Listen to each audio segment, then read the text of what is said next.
যে ছবি আপনাদের দেখাচ্ছিলাম সন্দেশখালী বের মজুরে, সেখানে বটতলায় অজিত মাইতির বাড়িতে মহিলারা ঘিরে ধরেছেন, তাকে ঘিরে বিক্ষোভ। কি বলছেন অজিত মাইতি, শুনবো। কেন কেন কিসের ভয় আপনার? বারবার ওরা একটা প্রতিবাদ করছে যে আমি এই নিয়েছি, ওই নিয়েছি, সেই নিয়েছি।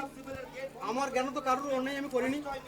যদি করে থাকি বলছি পুলিশ প্রশাসনের দ্বারস্থ হয়ে আমাকে অ্যারেস্ট করে তথ্য সহকারে দেখুক আমি কতটা দোষী কতটা নির্দোষ। আপনি কি সিভিক পুলিশ? অজিতদা, আপনি কি আতঙ্কে রয়েছেন? আমি আতঙ্কে আছি, আমার পরিবার আতঙ্কে আছে। কিসের আতঙ্ক? আমাকে গত 23 তারিখে আমার বাড়িতে ঢুকে ভাঙচুর করে আমাকে মারধর করা হয়েছে। কেন আপনার উপরে চড়াও হচ্ছে? সবাই গ্রামবাসীরা কেন চড়াও হচ্ছে আপনার উপরে? কেন হচ্ছে সেটা আমি বুঝতে পারছি না। আপনি জমি নেওয়ার অভিযোগ আপনার নামে। অন্য কারোর জন্য কি আপনার আবার সমস্যা হচ্ছে? তাহলে হতে পারে। কার জন্য? সেটা কার? আমি অন্য কার, ওরাই বলতে পারবে। আমি তো নিজের থেকে বলছি আমি কোনো সম্পত্তি কারণ নেই। হ্যাঁ, আপনার বাড়ি? আমার বাড়ি আমি স্নান করতে গেছি,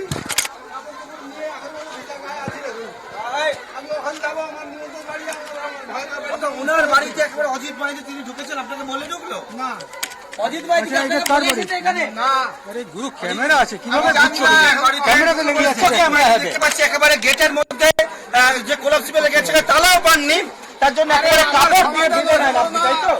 তালা না থাকার জন্য মানে এত ভয় পাচ্ছেন কেন? আমি তো বারবারই বলছি যে ভয় পাচ্ছি আতঙ্কে, যে কোনো অন্যায় আমার কি অন্যায় আছে।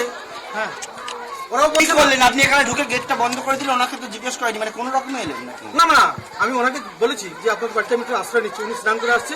ওনার ছেলেও আমাকে বললো, বিপ্লব বললো যে কাকা আমি আমার বাড়িতে ওই বাড়িতে একটু ঢুকবো। আপনাকে তাড়া করলো, ওখান থেকে ধাওয়া করলো? না, আমি এসে বসেছিলাম, আন্দোলন হচ্ছে ওখানে। আমি দেখে যখন একটা উত্তেজিত আওয়াজ পাচ্ছি তখন আমি এসে এই বাড়িতে আশ্রয় নিলাম। বিপ্লবকে বলে, বিপ্লব তো ভলেন্টিয়ার, বলছে কাকা তুমি আমার বাড়িতে একটু আশ্রয় নিও। গ্রামবাসীদের অভিযোগ আপনি প্রায় 70 জনের বিরুদ্ধে অভিযোগ দায়ের করেছেন। আমি যদি কোনো 70 জনের বিরুদ্ধে অভিযোগ করে থাকি? করেছেন না, কার বিরুদ্ধে করেছেন? আমি করি। আমার বাড়িতে যারা যারা গিয়েছিল এই দিনকে 23 তারিখে, আমি তাদের বিরুদ্ধে অভিযোগ করি। কতজনের বিরুদ্ধে? সেটা হচ্ছে 5 থেকে 6 জন। 5 থেকে 6 জনের বিরুদ্ধে। হ্যাঁ। তা আপনার বিরুদ্ধে গ্রামের বাসিন্দাদের এত ক্ষোভ কেন? আপনার সঙ্গে আপনি তো একই গ্রামে বসবাস করেন। আমি একই গ্রামে বসবাস করি, কি কারণে ওরা ক্ষোভ করছে, কেন করছে আমি তো নিজেই বুঝতে পারছি না। সিরাজ ডাক্তার কোথায়? বলেছি সেটাই সিরাজ ডাক্তার কোথায় আমি কি করে বলবো? ড্রাইভারকে বলে আপনার সঙ্গে কবে কথা হয়েছে? আমার সঙ্গে কোনো কথা হয়নি, সে 5 তারিখের পর থেকে কোনো কথা নেই। মানে 5 তারিখ, মানে যেদিন ইডি এসেছিল শাহজাহানের বাড়িতে? হ্যাঁ, কি কথা হয়েছিল? কি কথা হয়েছিল সেদিন? সেদিনকে ওই দিন হচ্ছে শেষ কথাই বলতে উনি আমাকে বলছেন যে আপনি কোথায়? আমি বলছি আমি কলকাতায়।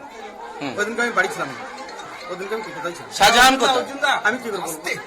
যোগাযোগ ছিল তো? না, আমার সঙ্গে কবে অব্দি যোগাযোগ ছিল? আমার সঙ্গে ও মানে ঘটনার 2 মাস আগ পর্যন্ত যোগাযোগ। আর সিরাজ ডাক্তার ছিল 5 তারিখে কথা। 5 থেকে শেষ কথা। এই সিরাজ উদ্দিনের বিরুদ্ধে এত অভিযোগ, আপনার বিরুদ্ধে এত অভিযোগ। সিরাজ ডাক্তারের বিরুদ্ধে বারবারই তো বলছে যে জমি নিয়েছে, অমুক নিয়েছে, তমুক জমি নিয়েছে? নিয়েছে। ওরা বলছে যে কার জমি কে বা নিয়েছে, কার থেকে নিয়েছে, যার নিয়েছে জোর করে জমি দখল হতো? সেই বলতে পারবে না, জোর করে জমি না। দখল হতো? আমার চোখের সামনে কোনো জোর করে কোনো জমি দখল টখল হয়নি, আমি বলতে পারছি না। আপনার নাম অজিত মাইতি, আপনার বিরুদ্ধে গ্রামের বাসিন্দারা অভিযোগ করছেন আপনি নাকি সিরাজ উদ্দিনের জন্য জমি দখল করতেন। আমি একজন অঞ্চল সম্পাদক, হ্যাঁ দাদা, উনি ছিল অঞ্চল সভাপতি। তা আমি যখন জোর করে তার জমিটা দখল করে কাকে দেবো? আমি নিয়েছি কি?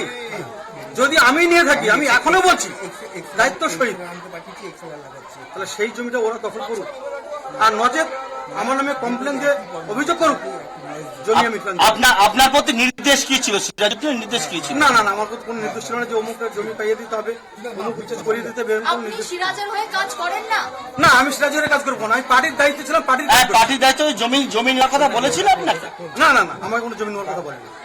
তাহলে এত মানুষের ক্ষোভ কেন? কার জমিটা নিয়েছি আমি? ওদের কোনো জমি যদি নিয়ে থাকি আমি বারবারই বলছি। কে জমিটা নিতে কে বলেছিল?